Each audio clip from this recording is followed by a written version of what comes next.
In the remote Scottish Highlands, where mist blankets the hills like an eternal veil, an old shepherd named Alistair McRae ran a small farm passed down through generations. Life was quiet and rugged, just the way Alistair liked it. He was gruff, solitary, and had grown tired of people. He found peace in the wind-whipped moors, his sheep-dogs, and his flock.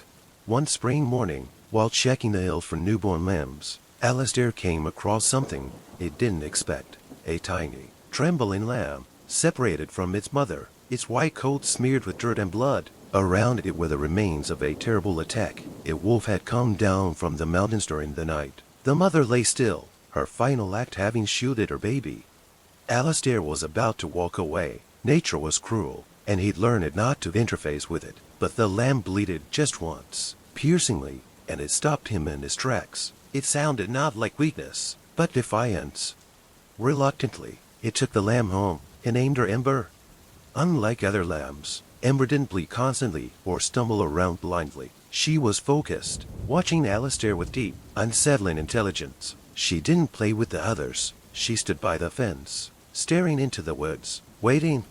In the following months, Alistair noticed something else. The flock was unsettled. Something was wrong in the forest. Tracks began appearing again, deep, tattered prints in the mud. A predator was circling. The villagers warned Alistair. A lone wolf, large and clever, had been seen on the outskirts. He was nicknamed Shadow, known for slipping through traps, killing silently, then vanishing. Rumor said he'd been run from a nearby reserve after killing a game warden.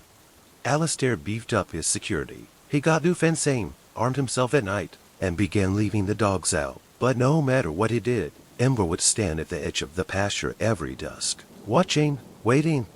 Then one night, it happened. The howls echoed first, low, long, mournful, then barking, screams. By the time Alistair got outside, the barn was chaos. One dog injured, another missing, the sheep scattered. And in the middle of the field stood Ember, facing the wolf.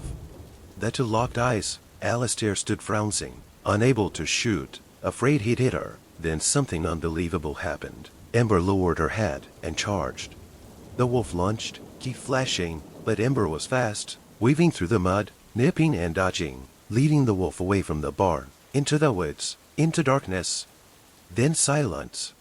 Alistair searched for hours, days, nothing. The village mourned the lamb. They called her brave, foolish, legendary, but she was gone. 3 weeks later, on a misty dawn, Alistair awoke to bleeding. He rushed outside. There she was, Ember, her wool torn, one ear half missing, and a deep scar down her flank, but alive. Behind her, she dragged something. The collar of one of the missing dogs. No one knows how she survived. Some say the wolf drowned in the river she led him across. Others say she outlasted him in the wilderness. But what everyone agrees on is this. She didn't just fight back. She protected. She led. And for a little orphan lamb, she did that impossible.